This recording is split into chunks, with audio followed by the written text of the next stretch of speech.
Every word of this podcast is made with ElevenLabs. And the one setting that decides whether it sounds podcast grade or obviously AI is the one almost nobody turns on. It's a text-to-speech tool. You write a script, it reads it back in a voice you choose. That's the surface. Underneath, it's the thing that's quietly running every episode you've heard on this channel. Stack Auditors, every host voice, every guest voice. I'm Ethan. Today, is it actually worth paying for, which tier, and the configuration trap that makes most people think all AI voices sound the same. 3 things it does genuinely well. 3 places it bites you. Flat output when you skip one toggle, a character cap that blows up mid-project, and emotional drift on long reads. Pro number 1, you direct emotion at the line level.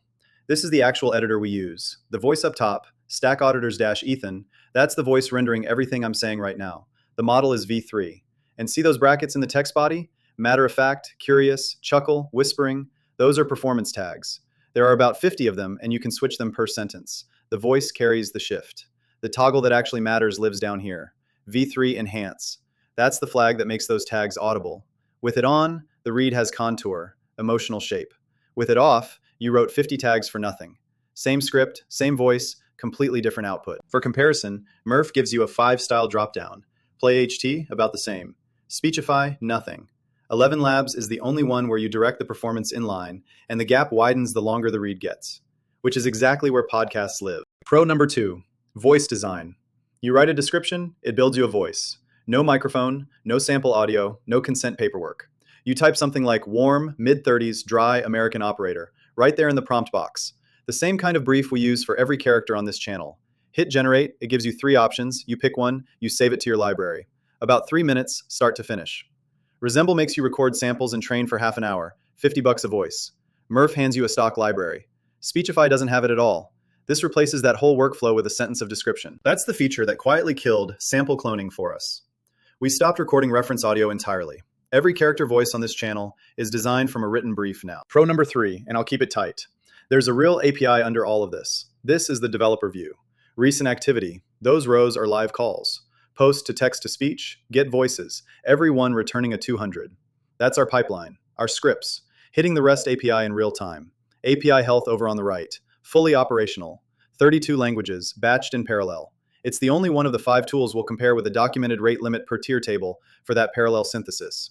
Production backbone, not a toy. Now the cons, 3 of them, all from running this daily.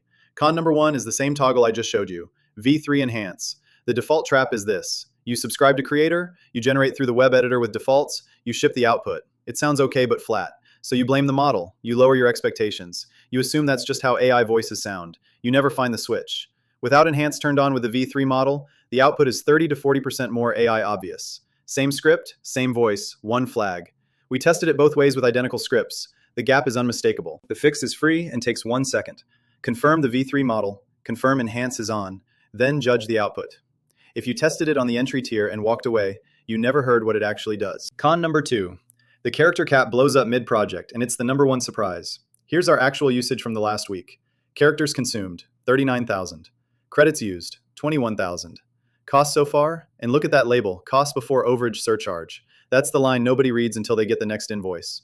A 25-minute episode runs about 25,000 characters. The creator cap of 100,000 characters covers roughly 4 episodes. Then you're into overage at 12 cents per thousand, about $30 an extra episode. You plan 1 a week, you add a couple of UGC ads or spin up a second show, and you hit the wall in week 2 of month 2. The fix is boring. Budget 2 times what you think you'll use. We tripwire at 60% of the cap and upgrade tier before it bites. Con number 3. The voice drifts emotionally on long reads, and you only catch it after you've already rendered. Past about 3 or 4 minutes of continuous audio in a single take, like this editor here, the tone slides on its own. A matter-of-fact instruction starts pulling toward curious mid-paragraph. The model loses the thread on long context. We've seen it across something like 50 episodes. The fix is structural. Keep each chunk under 3 minutes, cut at natural pause points, stitch them back together. Fine for a segmented podcast like this one. That's why every block you see in our editor is short. Worth knowing if you're doing one long, single-take narration. Day to day, the workflow that makes this a backbone isn't type text, get audio. It's build a named voice once, then render against it forever. This is our actual library. Look at the naming. Stack Auditors-Ethan. SAS Verdict-Ethan.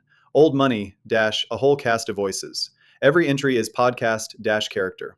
ElevenLabs doesn't force this convention, but the moment you're running more than one show, that convention is the only thing keeping every render pointed at the right voice. Without it, Multi-podcast accounts become unmaintainable past about 10 voices. Concrete loop. I open voice design. I write the 4-line description. I generate. I pick the one that fits. I save it as stack auditors-Ethan. That's the voice you're hearing. Then I'm in this editor. I pick the saved voice from the library. I paste the script. Performance tags already in the text. I confirm the model is V3. I confirm enhance is on. I generate. About 3 minutes from a written brief to a voice in the library permanently. No mic, no samples, no paperwork. That's the whole production move, and it's the same one every episode runs through. The tool itself is call and go. The real learning curve isn't the interface, it's the discipline. Enhance on. Segments under 3 minutes. Parallel calls match to your tier. Get those 3 right, and it's a production line. If you've already decided to try it, the link's in the description. stackauditors.com/ElevenLabs. Start on the free tier. Generate one V3 sample with a couple of performance tags in it. Enhance on, and just listen. That's the fastest way to know if it fits. Your own ears on your own script before you pay a cent. The pricing page copy won't tell you what the prosody actually sounds like. Tiers, decision shortcut per buyer, and there's a trap in the middle. Free is hear the feel only. Non-commercial, no V3, you can't ship with it. Starter, around $6 a month, and this is the trap. No V3 on the entry tier. People pick it to test cheap, get last generation output, and walk away thinking the whole tool sounds robotic. Skip it for real work. Creator, $22 a month, is the floor. That's where V3 and Enhance unlock. Most users land on this tier. That's the workhorse. Pro, $99, is the moment you're running 2+ shows a week or adding UGC at volume. So the ladder is simple. Don't bother with Starter for anything serious. Creator is the real entry point. Jump to Pro when one show becomes 2 or podcast becomes a podcast plus ads. And don't wait for an annual discount on Creator. That pricing's flat all year. Competition. 5 names, what each one's actually for. Murph is the corporate lane. E-learning, IVR, training narration. Same price as Creator, but it's a 5-style dial versus inline tags. Murph if you want studio output without scripting. ElevenLabs if you want to direct the performance. Speechify is the consumer lane. Reading articles and PDFs out loud. Accessibility. Cheaper, but no inline prosody, no voice design. It's built for listening, not producing. Resemble is the enterprise voice clone lane. Deep training, each emotion trainable, IP indemnity. That's for a brand investing in one long-lived voice. This tool is for spinning up dozens at speed. And 2 quick ones. PlayHT is comparable, but its partner program got restructured and the emotional control is weaker.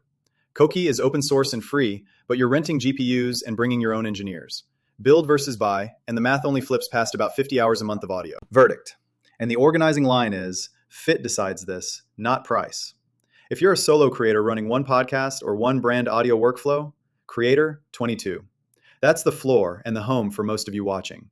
If you're an operator running 2 shows a week or a podcast plus UGC ads at volume, that's Pro, $99. Same tool, you just outgrew the cap. We outgrew Creator inside the first month of doubling our shipping cadence. 2 cases break away. A small agency producing client work at volume goes to scale. And if a client compliance review ever asks for 0 retention, that's an enterprise conversation, not the business tier, because business doesn't include it. And if you want one deep, long-lived brand voice, that's a different category. Look at the clone depth tools. Same if you just want articles read aloud. That's the consumer lane. Full breakdowns on screen. If this was useful and you're going to run it for real, the link's in the description. stackauditors.com/ElevenLabs. Free tier to start, Creator when you're shipping. The best way to hear the difference is to make one sample yourself, enhance on, with a couple of performance tags in the text. That's the whole pitch. Thanks for watching.